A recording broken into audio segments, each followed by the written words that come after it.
So that's an example of how that will unfold. Uh-oh. Your number 3 never popped up? No. Okay. I took 1, 2, and then it just finished those. See me after class then.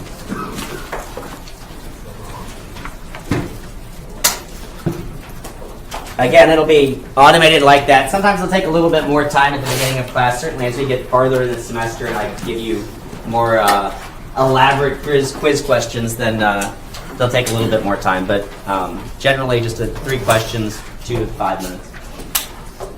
Attendance sheets being passed around, so don't forget about that. What else? Let's go through these questions, I guess. So, quiz question number 1, we said corporate finance focuses on 3 questions. Which of the following is not one of them? B was the incorrect answer. So we said it's about what we should invest in, how we should finance those investments, how do we manage the day-to-day operations. We'll talk today about debt and equity as contingent plans. Question number 2, what is the process of planning and managing the firm's long-term investments? Capital budgeting is the correct answer there. So we did well with those 2. And then we got to our last class was, I've seen better, I've seen worse. Oh, you were so close. I'll give you credit for whatever you put for that. Don't worry about that.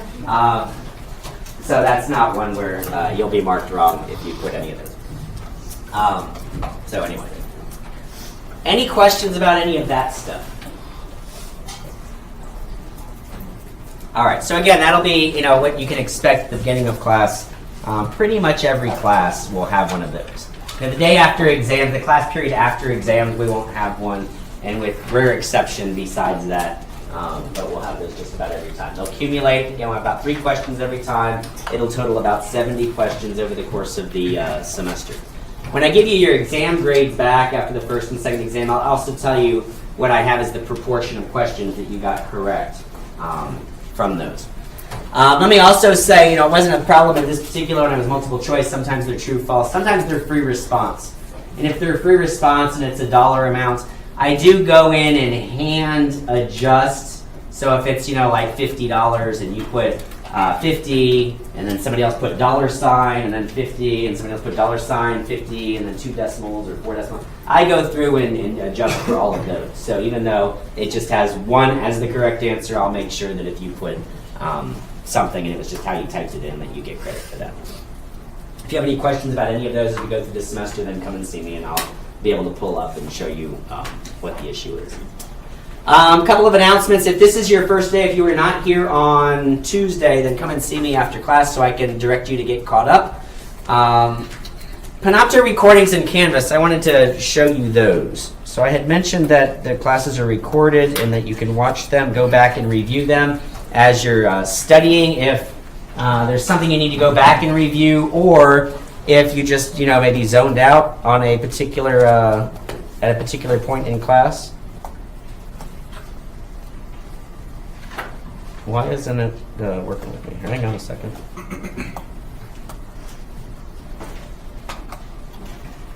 There we go. So in Canvas, these are automatically posted in Canvas. You can go to Panopto Recordings. I still have this cough thing going on, so apologize for that. You'll see here Tuesday's class is listed. And if you click on that, it'll pull up the recording of that class. So let's see if I can mute that. And so that's what you see. I have the little webcam here, so the corner screenshot is just what you see over here, just so you can see what's happening in the room. I don't try and stay positioned for the camera by any means. You can see that it will go through and settle down.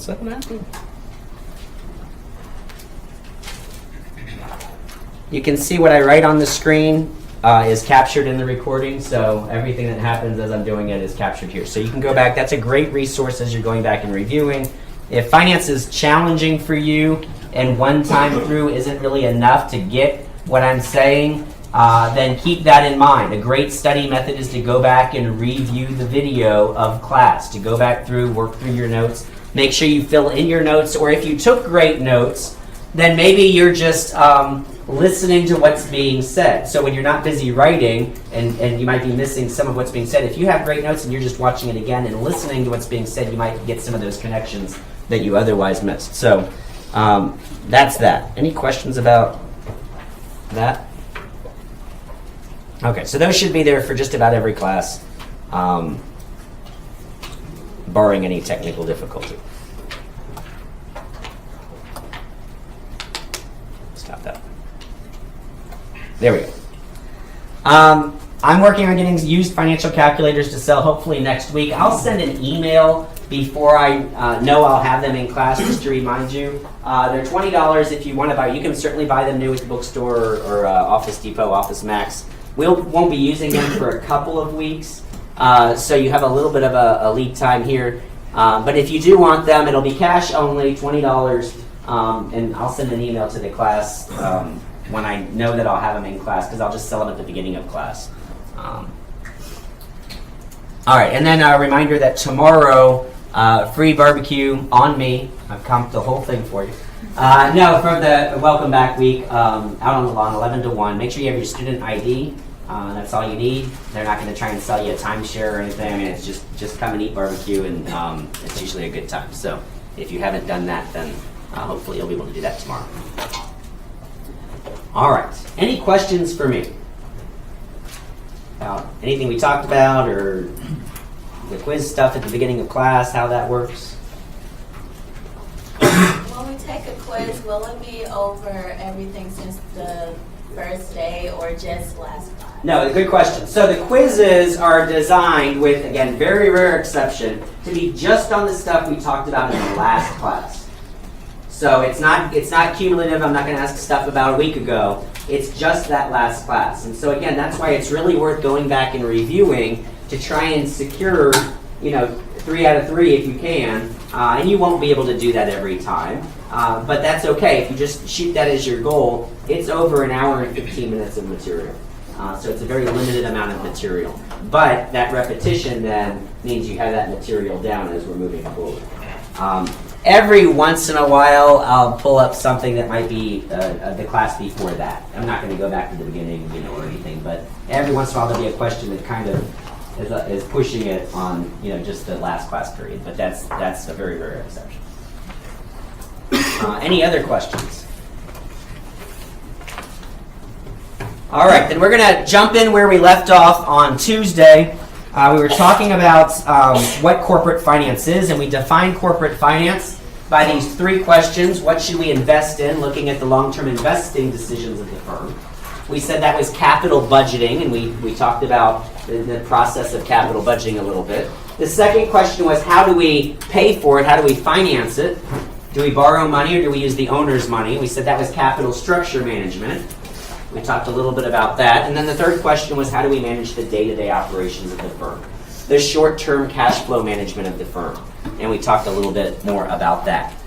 We looked at the balance sheet model of the firm. We set up that balance sheet, and then we talked about how those questions kind of overlay onto the balance sheet itself. We'll talk more about the balance sheet next week. But now what I want to do is step away from looking internally at the firm and step back to see how the firm interacts with the financial markets. And so this is a diagram. It's on page 14 of your textbook. And before we jump right to it, let me point out that you have, if you have the customized loose leaf textbook from the bookstore, you have 2 page numbers on every page. So one of them corresponds to the hardcover complete textbook page number, and one of them is just a consecutive page numbering of that customized book. Right now, it won't be too far off, but we'll actually, there's a few chapters pulled out, so you'll see it start to differentiate. So if you get to a page number and it's not referring to the right page number, just know that, look for the other page number. So here I'm talking about that page number that's not in the block, page 14. It's that diagram down there at the bottom that we're going to look at. And so, as we think about the firm, let's think about a firm that's going to manufacture something just to make it easy. So we're going to make something. What are we going to make? We need a product to make. iPhone. All right, so we're going to make, we'll just say cell phone of some sort. We decide we're going to go into the market and create a phone. Now, we don't have enough money to do that just from our own pockets. So we form a business, and so we have the firm over there on the left, and we need to go to the financial markets, and we need to raise money so that we can do this business. And so we go to the financial markets and we ask them for money, and what we're going to do is we're going to issue securities. So that can be a few different ways. So we might borrow money, short-term and long-term debt. That's money that we borrow. We're going to give them an IOU, a promise to repay with interest, and then they're going to give us money. Short-term debt is money that we're going to pay back in the next year. Long-term debt is money that we have to pay back, but not in the next year. Another way that we can do this is by issuing shares of stock. So when we talk about equity or shares of stock, stockholders, shareholders, we're talking about giving a piece of paper that says you own a piece of this corporation. You own a piece of this business. And so you're entitled to a portion of the earnings each year. But in return for that, you're going to have to buy that ownership, and so you're going to give me money, I'm going to give you this piece of paper. So that's another type of security. But we go and we get money from the financial markets. So now we have a big pile of cash. What are we going to do with our big pile of cash? We're going to invest it in what? Assets. In assets, right? We need to buy assets. We need to buy some land and build a factory or buy a factory. We need some equipment to be able to manufacture these, to be able to assemble these. So we're going to invest in assets. Current assets and fixed assets. Current assets are those short-term assets. And again, we'll talk more about this with the balance sheet next week. Fixed assets are long-term assets, machinery, equipment. So in short-term assets would be inventory. We need to buy chips, we need to buy batteries, we need to buy screens, plastic, those sorts of things. We need to have some cash on hand, so that would be part of our current assets. So we get the money from the financial markets. We use it to buy assets, we invest in these assets, we start manufacturing these cell phones. And if we make a great cell phone, then we're going to sell the cell phone, and then hopefully what that's going to do is generate cash. Right? That's our goal, is that we generate cash. And so now what are we going to do with that money? Well, it turns out, if you've been watching the news lately, you have to pay taxes on the money that you earn. So we're going to pay taxes. We're going to have to do that first. And then after we've paid taxes, and of course we've paid our expenses, we bought the materials, then we're going to return money back to the investors. So our debt holders are going to get their interest on their debt. And when their money is due, when the principal amount of the loan is due, we're going to pay back that principal amount. Debt holders get paid first. They get paid before the owners get paid. Now the interest expense really happens before we pay taxes. That would kind of happen over here as an expense. So we're going to pay the interest portion before we pay taxes, but any principal that we make, we're going to pay over here. We pay that first, and then after we've paid the principal on our debt, everything else belongs to the owners of the firm. Those shareholders, those people who bought ownership stakes in the firm. And we're going to give their money back to them, and we can do that in one of two ways. One is we can send them a check in the mail. We can send them a portion of their earnings. That's what dividends are. It's sending earnings, sending that income that we've generated, a piece of it, back to the owners as a return on their investment. So just send them a check in the mail. Give them the money. What else could we do? If we're not going to, the owners have this money, we can either pay it out to them, or what else can we do with their money? It's another avenue we have. We can reinvest it back into their company for them. And so that's this reinvested cash flows.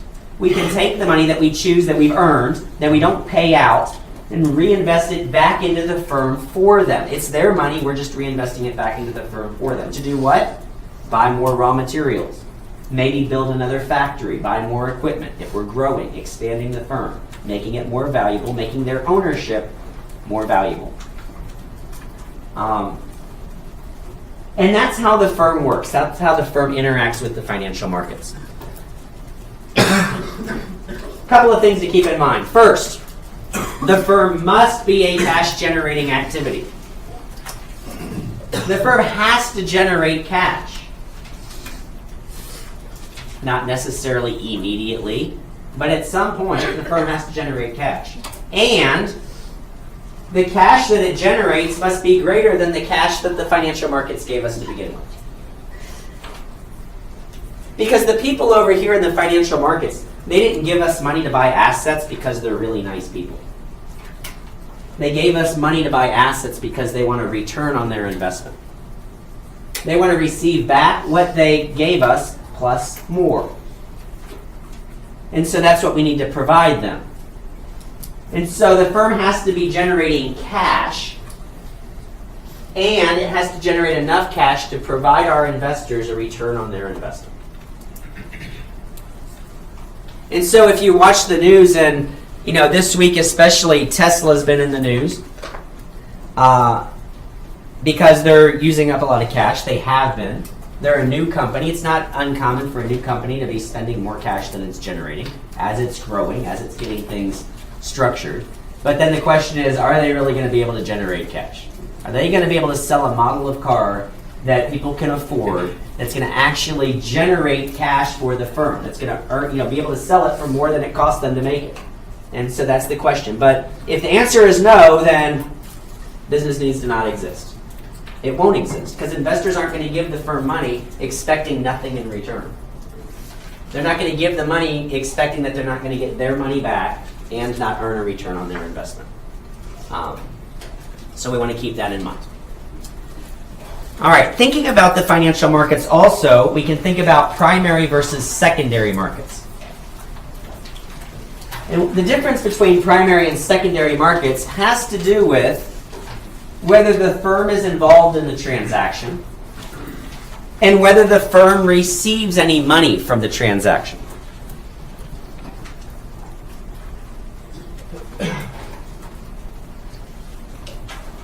So just like we did before, we have our firm here on the left, we have our investors, our financial markets on the right. The firm needs money, so the firm issues securities. Those securities are called stocks, if it's the shares of stock, the ownership, or bonds, if it's borrowing money. And in return, it receives cash when it sells new securities. Is the firm involved in that transaction?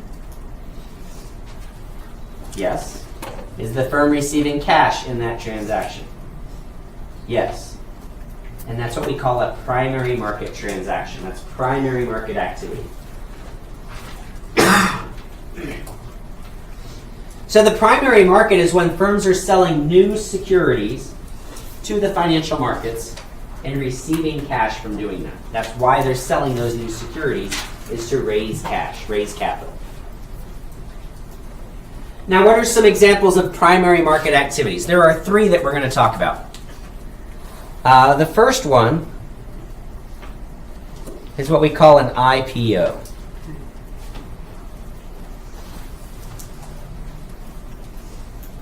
What does IPO stand for? An initial public offering.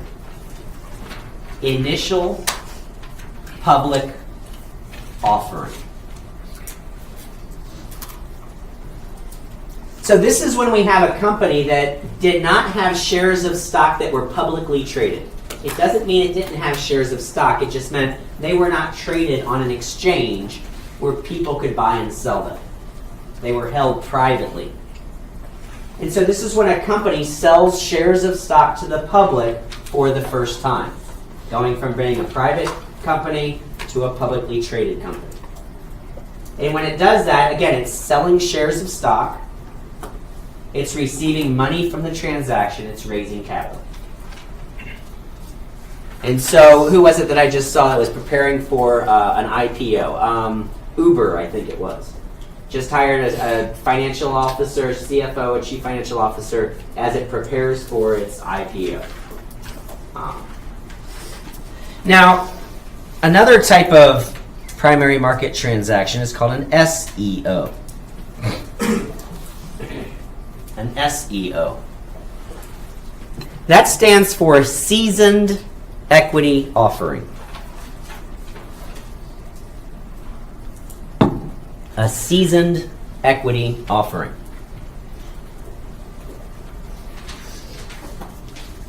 And so what that is when a company that's already publicly traded decides to sell additional shares of stock to the public. So it's not going public for the first time, it's already public, but it's selling additional shares of stock to the public. But it's receiving cash from the transaction, it's a primary market transaction. So for example, Facebook, a few years ago, went public. It had an IPO. Now if Facebook sells additional shares of stock, that's an SEO, a seasoned equity offering.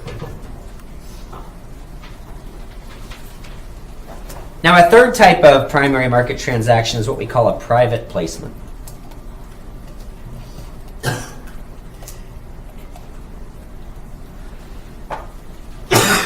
A private placement. That's when a company that is not publicly traded sells ownership to another entity and is still not publicly traded. So we've sold some ownership, we've received money from doing that, but we're still not a publicly traded firm. So for example, Uber, that's not publicly traded, there are investors in Uber. And so at different points in time, Uber needed cash, and so they sold some ownership stake to an investor. That was a private placement. They privately placed equity with that investor. That investor is an owner, but it's still not a publicly traded firm. Okay, so that's our primary market, when we're buying and selling securities for the first time. Now over here on the right, we have Bob and Sue. Now Bob has some shares of Apple that he wants to sell, and Sue's actually looking to buy some shares of Apple. So Bob sells his shares to Sue. Sue gives Bob money. Was Apple involved in that transaction? No. Did Apple receive any money from that transaction? No. That's what we call the secondary market. That's secondary market activity.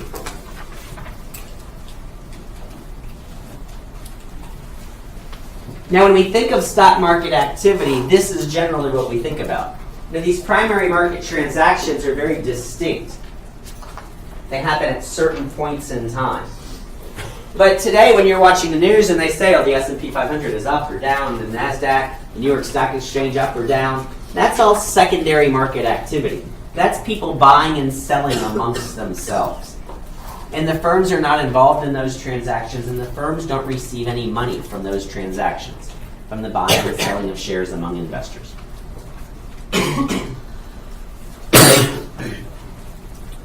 All right. You good? You with me? With two people? Still too early in the semester to ask questions? Just keep talking. Okay.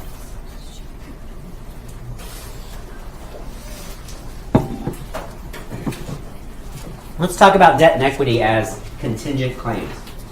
Well, first, what the heck is a contingent claim? It's something where the value is contingent upon, it depends upon something else. And so the value of debt and equity depends upon something else, as we will see. It's contingent upon something else. So let's just start with, a basic definition of debt. It's a promise to repay, right? If I borrow money from you, I'm promising to repay. Usually a fixed amount, a certain interest rate.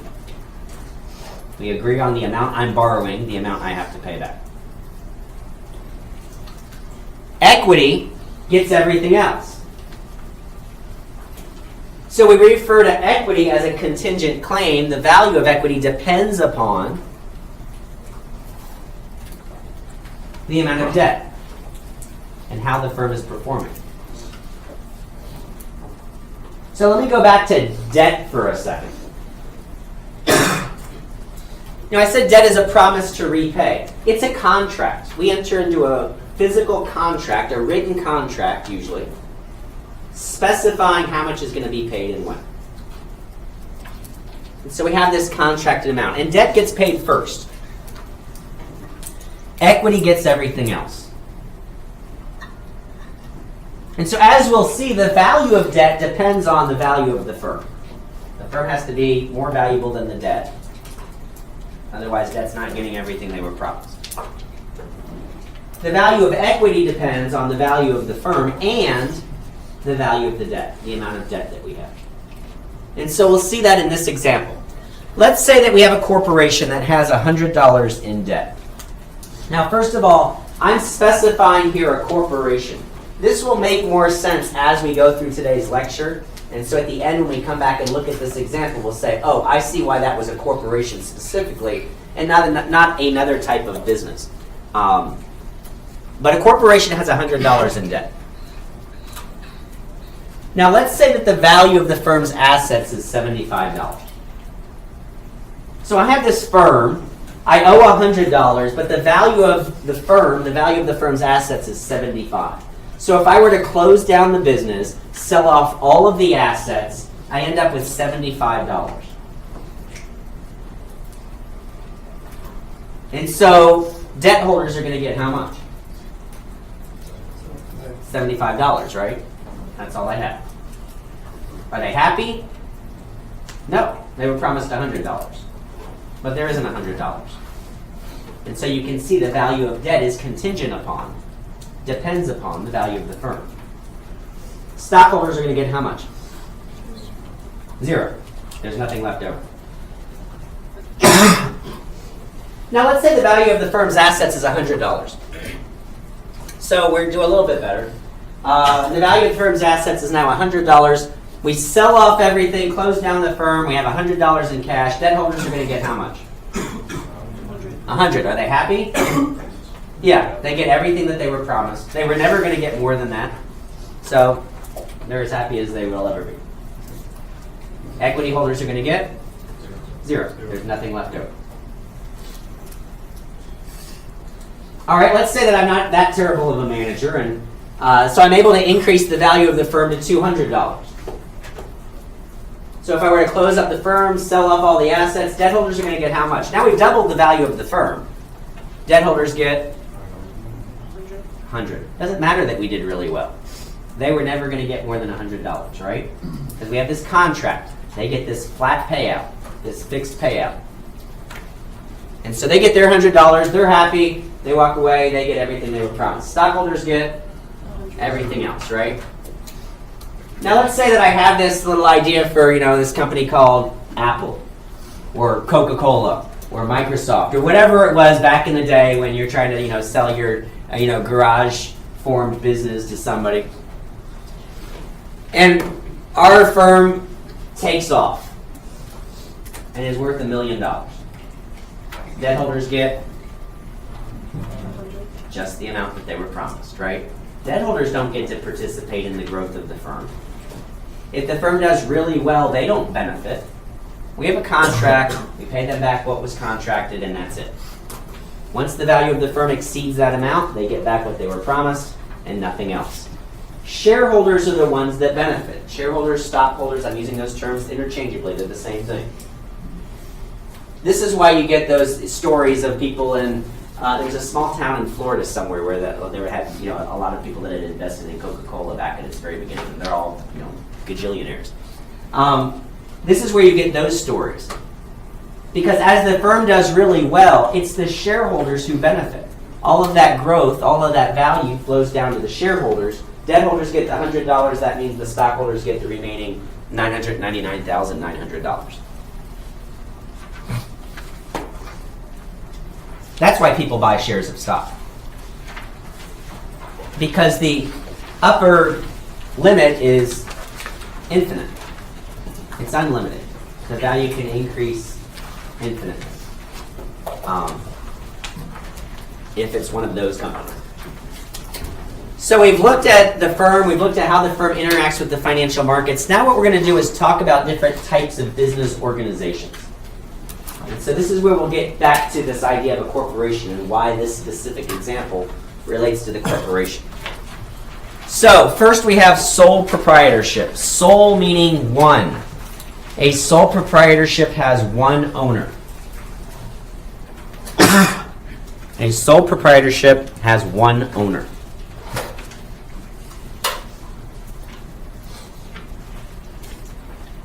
And so for each of these, we'll talk about the pros and the cons of the particular type of business organization. And some of these we'll have to wait until the end to really see why that was a benefit of that or why that was a drawback of that when we compare it to the others.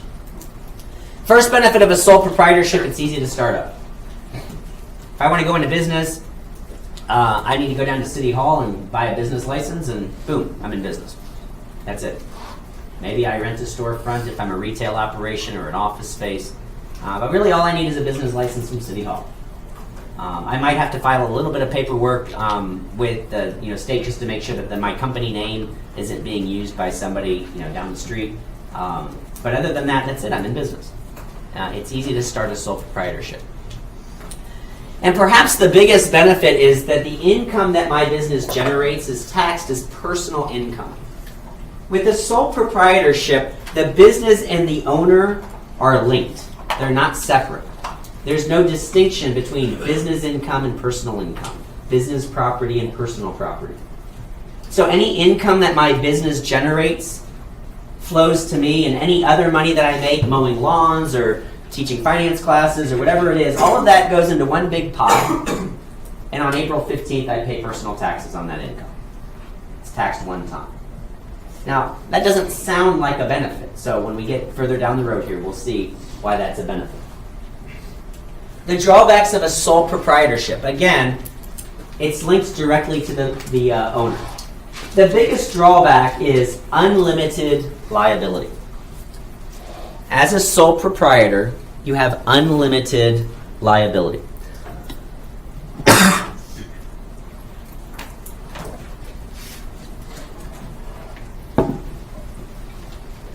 Did the attendant make anything?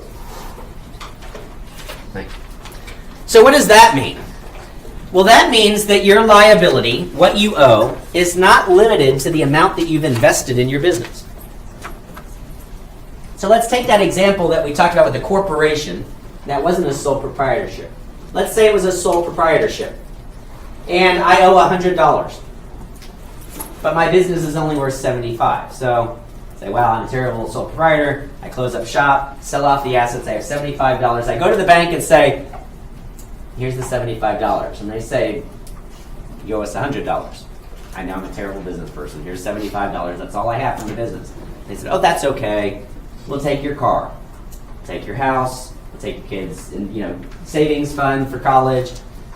My liability is not limited to the amount I've invested in the business. They can come after my personal assets.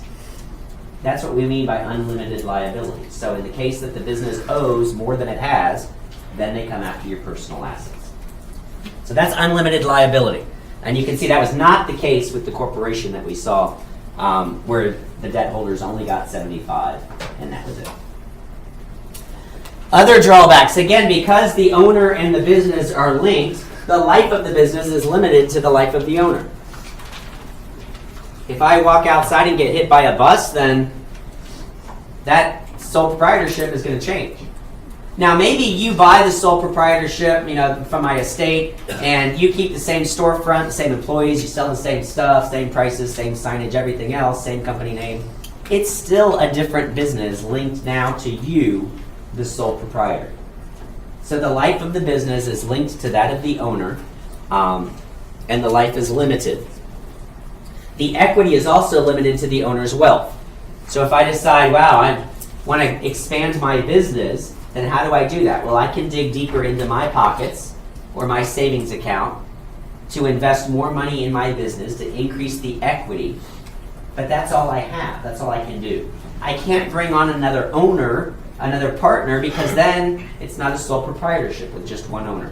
It becomes a new business linked to different owners. And then related to all of that is that it's difficult to transfer ownership, because again, when I do that, it becomes a new business linked to the new owner. So that's a sole proprietorship. Now, similar, we have a partnership. A partnership is two or more owners. A partnership is two or more owners. And we're going to talk about general partnerships and limited partnerships, and general partners and limited partners. But first we're going to focus on general partnerships and general partners.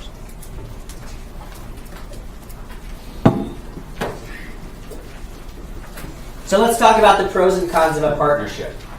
Like a sole proprietorship, by the way, you'll see that these for a general partner and general partnership line up with those of a sole proprietorship. Very similar. Easy to start up. Go down to City Hall and get my business license. There's one other thing that I would need with a partnership, and that's a partnership agreement. An agreement between you and me, the partners, specifying how we're divvying up the earnings and the assets of the partnership.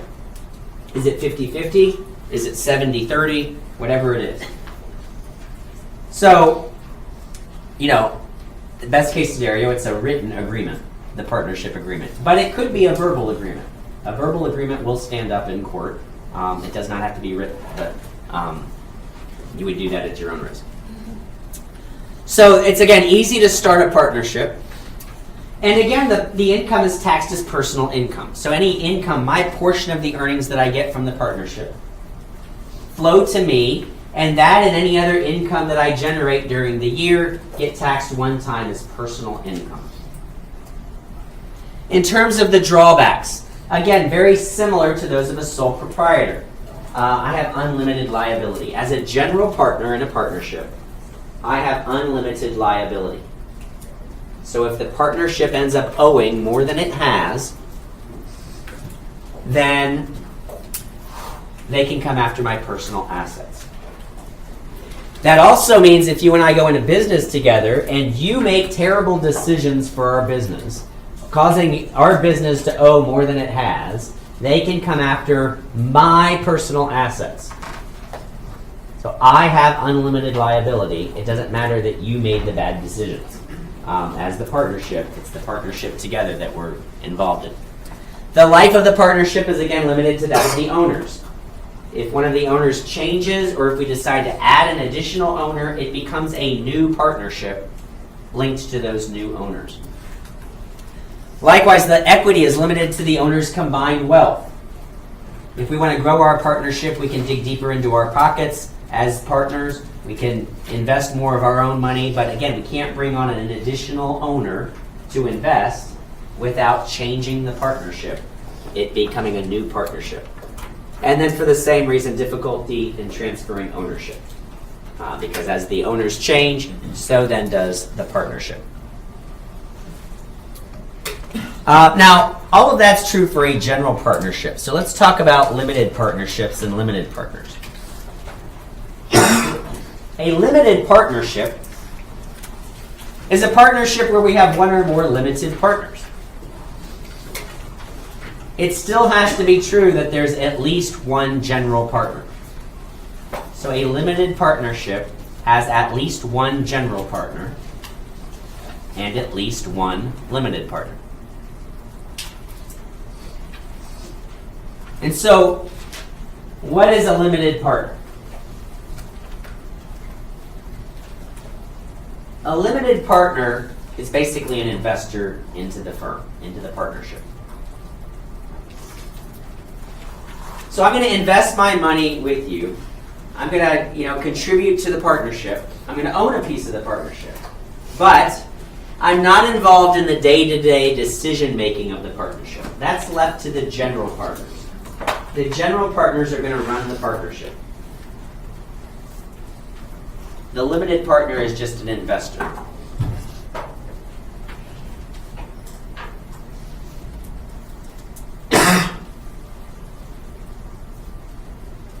So what do I get in return? As a limited partner, if I'm giving up day-to-day control of the operations to invest in your partnership, what do I get in return?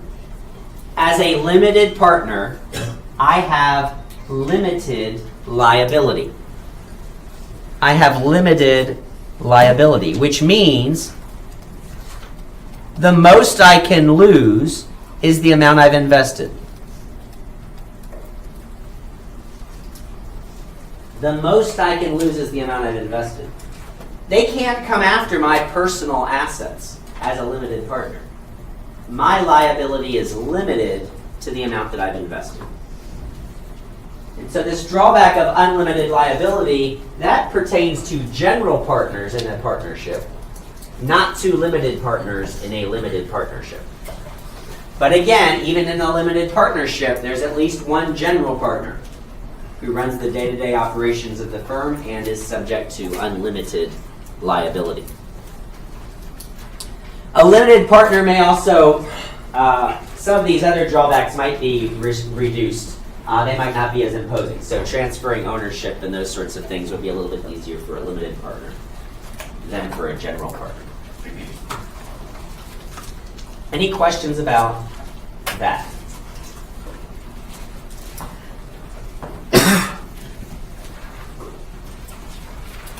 And then that takes us to a corporation.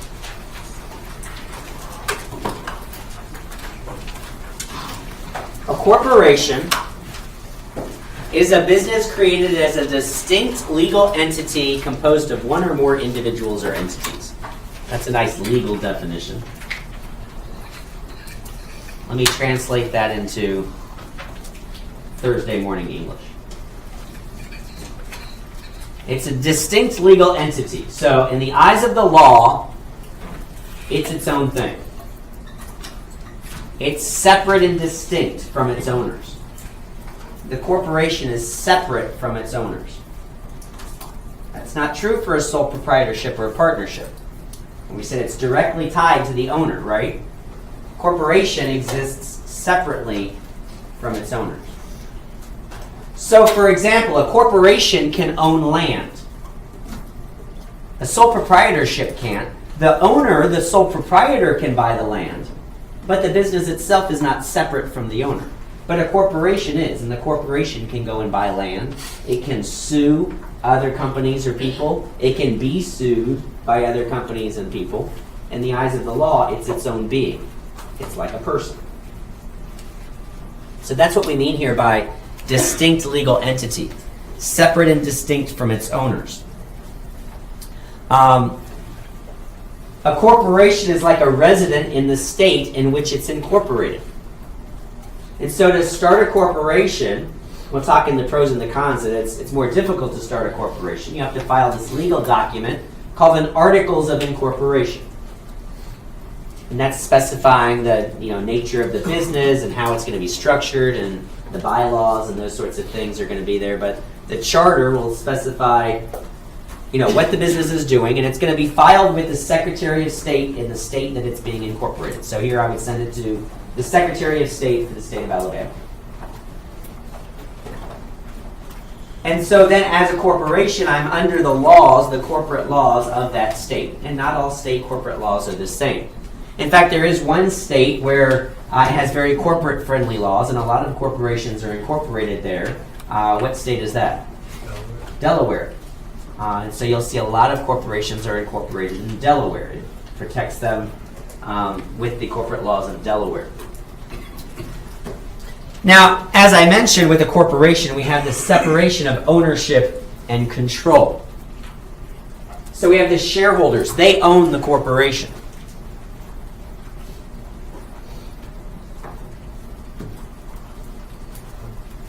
If you're a shareholder in a company, you own a piece of that company. That's what that means. You own a share of stock in Apple, you own a piece of Apple. And collectively, all of the people who own shares of stock in Apple, they are the owners of Apple. The managers are hired to run the corporation.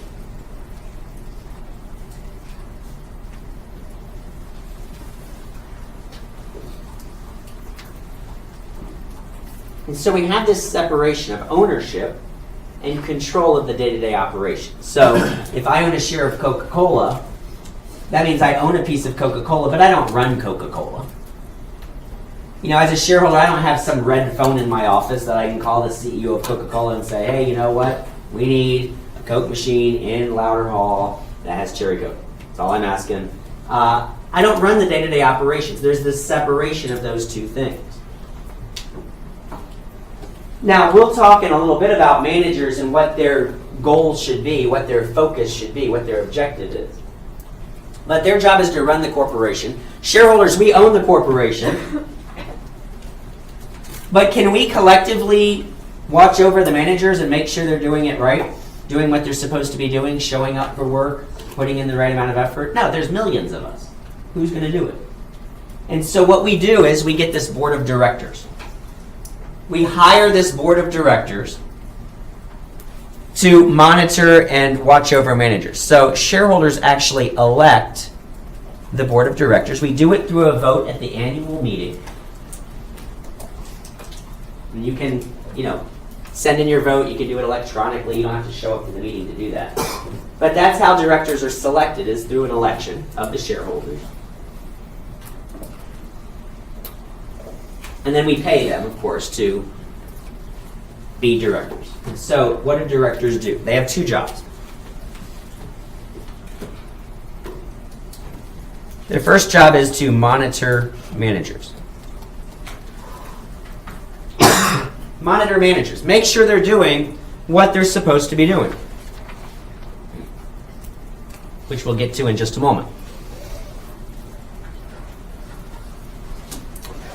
The second job that they have is to hire and fire managers.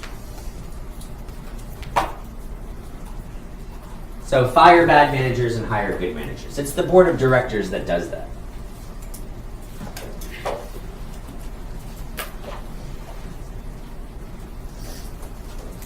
Now, ultimately, shareholders retain control of the firm through their ability to vote for the board of directors. And so if we have managers that are not doing what they're supposed to be doing, and again, we'll kind of hone in what that goal is in just a moment. They're not doing a great job. Then what should happen? Say that again? They should get fired. And who's going to fire them? The board of directors should fire them, right? Now, what happens if we have managers that are not doing a good job and the board of directors doesn't fire them? Then what happens? Shareholders elect a new board of directors. Shareholders fire the board of directors. And so that's why shareholders, even though they're not running the day-to-day operations of the firm, ultimately they have final control. Because if the board of directors isn't replacing bad managers, then the shareholders can replace the board of directors through their ability to vote. And so that's important to keep in mind. All right, let's talk about the pros and the cons of the corporation.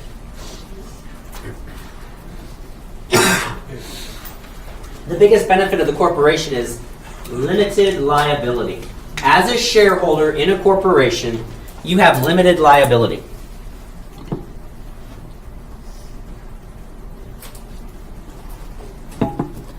What that means is the most you can lose is the amount you've invested.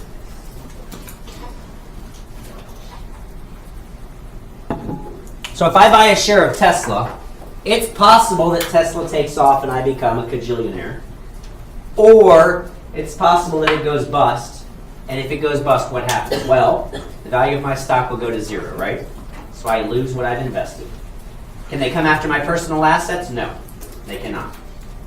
And so that's why in the example that we looked at, talking about debt and equity as contingent claims, I said this is an example of a corporation, because when the firm owed $100 and it only had 75, all we did was give them 75, and that was it. They didn't come after our personal assets to make up the difference.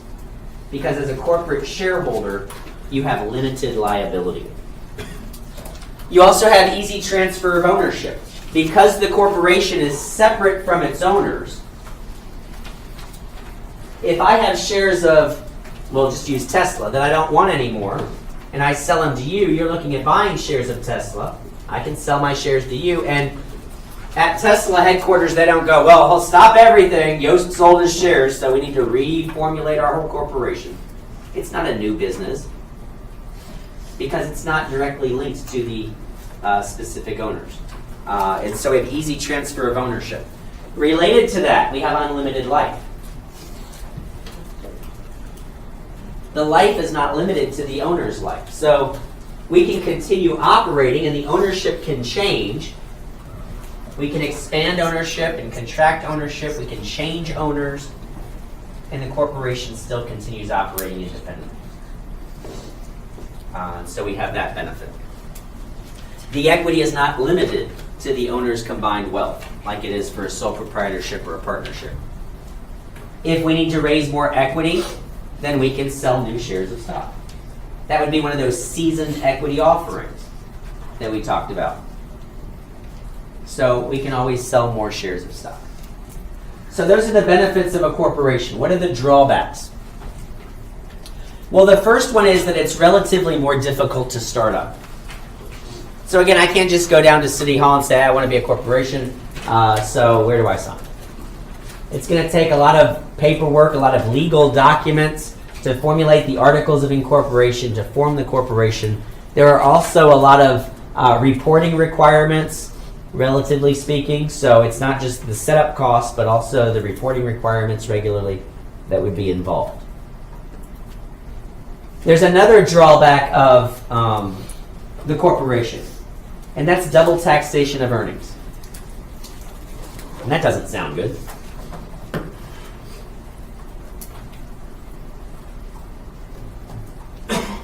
So what happens is the corporation generates income.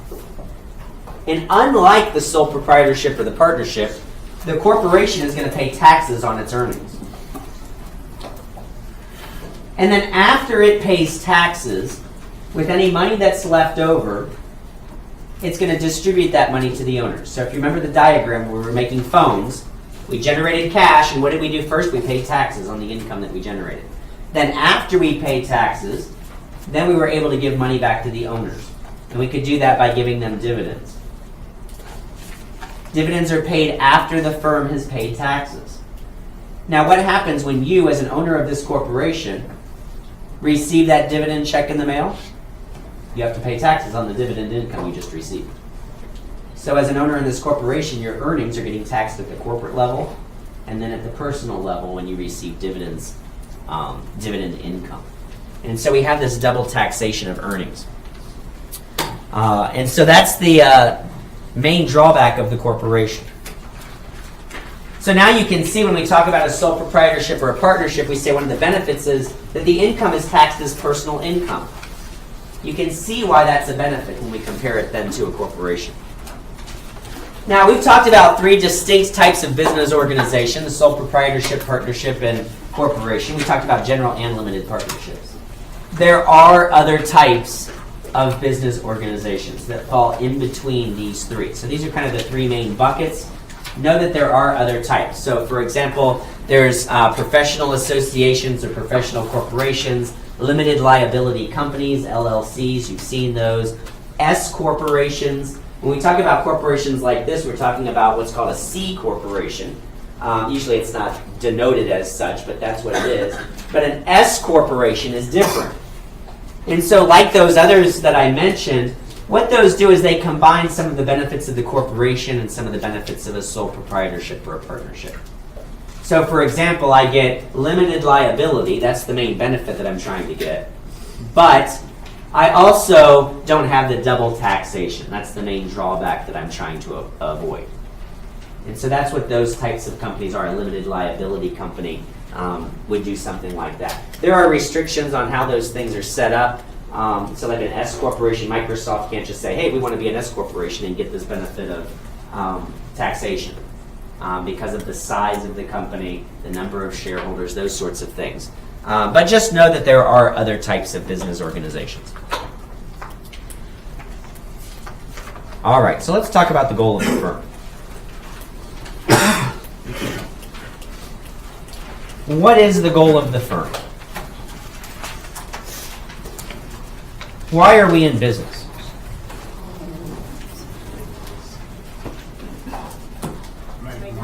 To make money.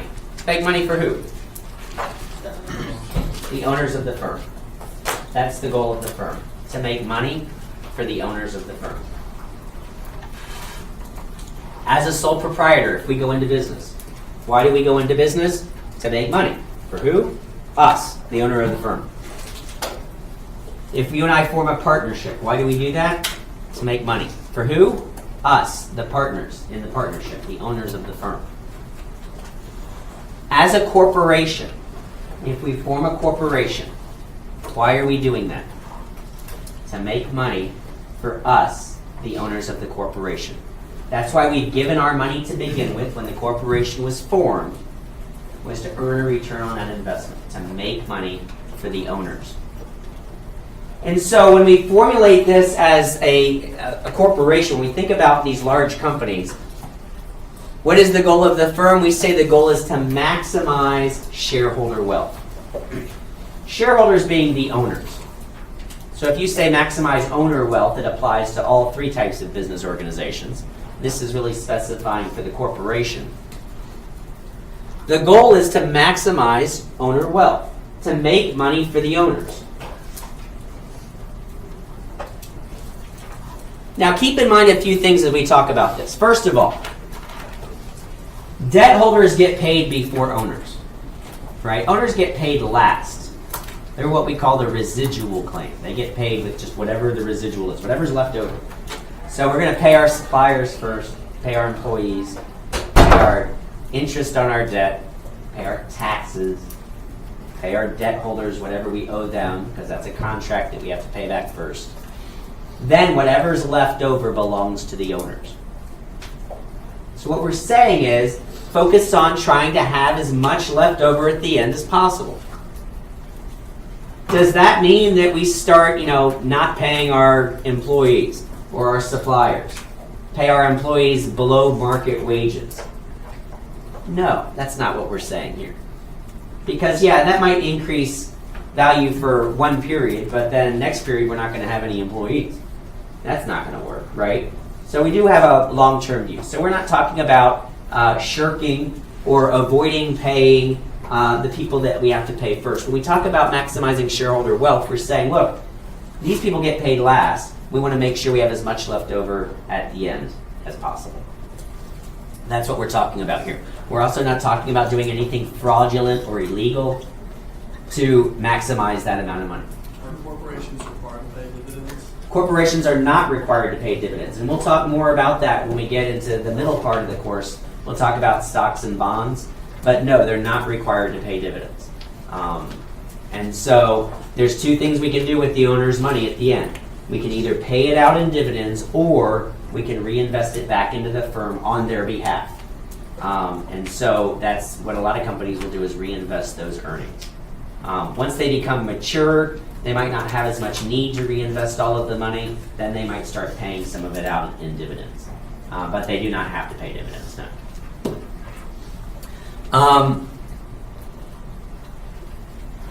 When we think about goals of the firm, we could come up with other possible goals. We could talk about maximizing market share. We could talk about maximizing firm size. We could talk about reducing risk or volatility of cash flows or stock prices.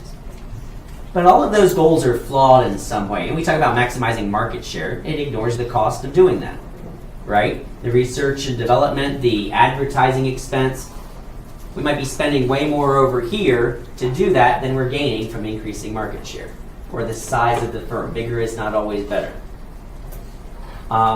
And so by focusing on what's left over at the end for the owners, which again are the reason that we're in business to begin with, they're the ones who gave us money to get started, that gets around a lot of the ambiguity of these other goals.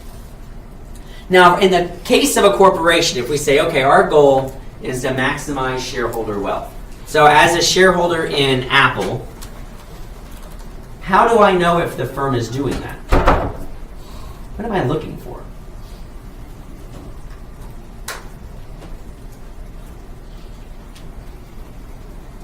If I own a share of Apple, then how do I know if they're creating value for me, if they're increasing my wealth? Would your shares go up in value? Yeah, the value of my shares go up, right? So that's the main thing we focus on, is the stock price increasing. I have this piece of ownership, I paid $50 for it, now it's worth $75. Did you create value for me? Heck yeah, you did. What I paid $50 for is now worth $75. My ownership has increased in value. Now there are other ways that we can create value for our owners. Dividends is one way, right? We can go to the mailbox and there's a check in the mail from the company. That creates value for me. Stock repurchases are another way, where if I want to sell my shares, the company will buy them back for me. So that's another way of distributing money. But stock prices are perhaps the easiest way and the most common way that we focus on. Again, not all firms pay dividends. Doesn't mean that shareholders aren't receiving an increase in value. their stock value is increasing. So when we talk about the goal of the firm is to maximize shareholder wealth, what we're translating that into is the goal of the firm is to increase the stock price, to increase the value of the ownership. And that's what we're focused on doing. Any questions about that?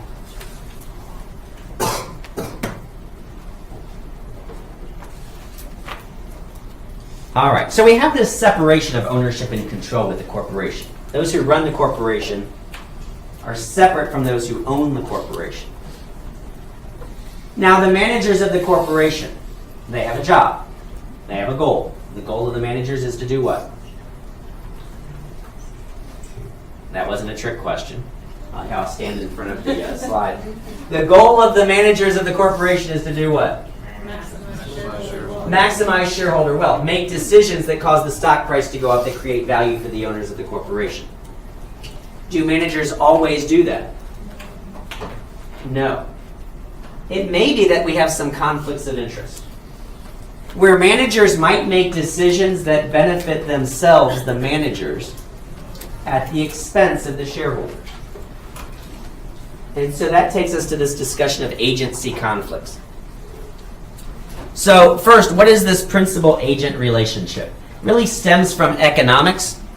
This is where we hire an agent, a principal hires an agent to work on his or her behalf. Principal hires an agent to work on his or her behalf. So if I want to sell my house, I hire a real estate agent to work on my behalf, to help me sell my home. Now, my expectation is that the agent is working in my best interest, helping me to sell my home quicker and for a higher value. Not working in his or her own best interest, trying to maximize a commission, doing it quickly. If I'm an athlete, I hire a sports agent to work on my behalf, to help me negotiate endorsement deals and contracts. And the expectation is that they're working with my best interests in mind, not their own best interests in mind. And so that's this principal-agent relationship, and with that comes a potential conflict of interest, the conflict of interest between the principal and the agent. And in the case of a corporation, the main principal-agent conflict that we see is between stockholders and managers. There are other principal-agent relationships we can talk about, but this is the main one that we would focus on in corporate finances, between stockholders and managers. As stockholders, we own the corporation. We're the principal. We hire the managers to act as an agent to work on our behalf. They're supposed to be making decisions with our best interests in mind, focusing on creating value for us, not working in their own best interest. And so that's the potential conflict of interest. Think about, for example, if I hired you to sell my car for me. And so one way I might do this is I'll say, look, sell my car for me and I'll give you $350. And so if I do that, what is your incentive? $350. And so what are you looking to do? Do you care how long it takes to sell the car? Yeah, you're going to sell it quickly, right? Do you care how much you sell it for? Nope. Sell it quickly for whatever price, you get $350 either way. Now let's change the contract. Sell my car for me, and I will give you 10% of what I sell it for. Might that change your incentives? Might you be willing to work a little bit harder to try and sell it for more? It might be willing to take a little bit longer time period, a little more effort. And so that's what we're talking about here, is aligning the incentives of the managers with those of the shareholders. Aligning the incentives of the principal and the agent. And so that's what we're looking at here. Now when we talk about agency conflicts, we talk about the associated costs of those potential conflicts of interest. Those are called agency costs. And when we talk about agency costs, they can be direct or indirect costs. So we'll talk about the difference between the two. A direct agency cost is an actual dollar that's spent because of this potential conflict of interest. It's an actual dollar that's spent because of this potential conflict of interest.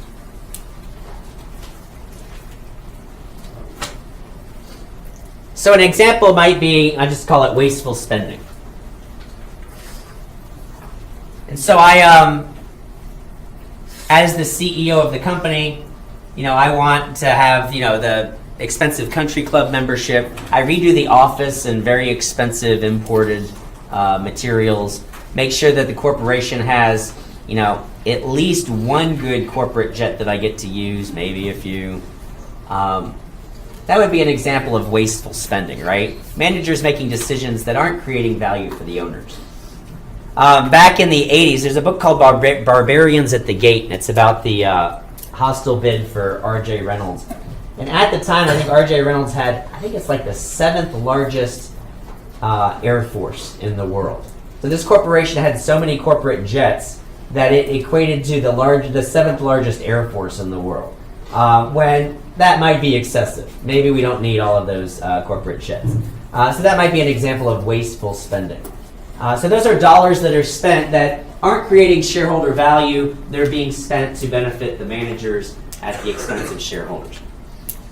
The costs of monitoring and auditing. We pay the board of directors to monitor managers. Why? To make sure they're doing what they're supposed to be doing, creating shareholder wealth. Can't we just trust the managers? That would save us some money. No, we probably don't want to do that. And so that's money that we're spending to make sure that managers are focused on what they're supposed to be focused on. We audit the financial statements. Why don't we just trust the CEO to produce authentic financial statements? Well, we want some certification that those are legit, that they're prepared correctly. So we hire an independent auditor. We pay money to do that. Those are all costs of these agency conflicts. Now we can also have indirect agency costs. And these aren't actual dollars that are spent, but value that was lost, value that was missed. So we might say missed opportunities. So for example, our CEO spends a lot of time at the golf course at that country club and less time in the office. And so by doing that, maybe he's making great business deals on the golf course. That's always possible. But in this example, he's not. And so because he's not in the office, there were some opportunities that kind of came and went. He didn't get to take advantage of those. They would have created value for us as a firm, as owners of the firm, but we didn't get to take advantage of them. And so that missed value, that value that we would have had that we didn't get, is an indirect agency cost. We missed out on something because of this conflict of interest. So those are examples of agency conflicts, agency costs. When managers are not acting in the best interest of the shareholders, focused on creating shareholder value. So how do we control these agency conflicts? And there's two main ways. The first one is through managerial compensation. How we pay our managers can help align their incentives, right? Just like that car example where I hire you to sell my car. I can align your incentives and how I compensate you. And so for managers, how do I align their incentives with those of the shareholders? The shareholders benefit when the stock price goes up. So how can I benefit managers when the stock price goes up? Well, one way is I can pay them with shares of stock. Now when you make decisions that increase shareholder wealth, your personal wealth also increases. And so I can compensate you with shares of stock. Stock options do the same thing. So when you hear about stock options, they also increase in value as the stock price goes up. I can also give you a cash bonus for doing a good job. So I can say, look, last year you created a lot of wealth for our owners. Here's a big check. I'm increasing your wealth for doing that. And so we can use compensation to align the incentives. Rather than just a flat salary for any level of effort, we can pay them according to how well they've done at maximizing shareholder wealth. So that's one way that we can do that, as both an incentive and a reward for a job well done. The other way that we can control agency conflicts or agency costs is by control of the firm, which means by being fired. not being able to stay in control of the firm. So how can we fire the managers? Well, one way is if the board of directors is doing their job and sees that management isn't doing a good job, and the board fires managers. What happens if managers aren't doing the job and the board doesn't fire managers? What should happen?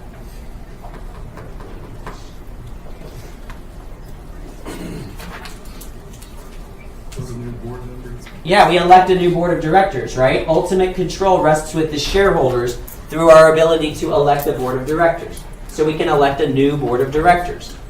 And so that's called a proxy fight or a proxy contest, when the shareholders gather the votes to elect a different board of directors. So you can be fired through a proxy fight or a proxy contest. Alternatively, you can be fired through a takeover, or through, and here I should specify, a hostile takeover. Not a friendly merger, but we have a firm that's being run poorly. It would be more valuable if it was run better, and another firm comes and takes over the firm. Management doesn't want it to happen, so it's hostile. We go straight to the shareholders and say, look, we'll pay you a lot more for each of your shares of stock. Now, why would we be willing to incur that high cost? Because there's value to be gained, because the managers are not focused on maximizing shareholder wealth. If they were, there's no benefit to a proxy contest or a hostile takeover. Real quickly, in Chapter 1, there's some suggested problems. These are all conceptual, because we haven't done any actual number crunching yet. Concept is reviewing critical thinking questions or conceptual questions. We'll get to some questions and problems which are number crunching later, but you should work those, and you can find the solutions to those under Files in Canvas. But work those before class on Tuesday, and we'll start financial statements and cash flows on Tuesday.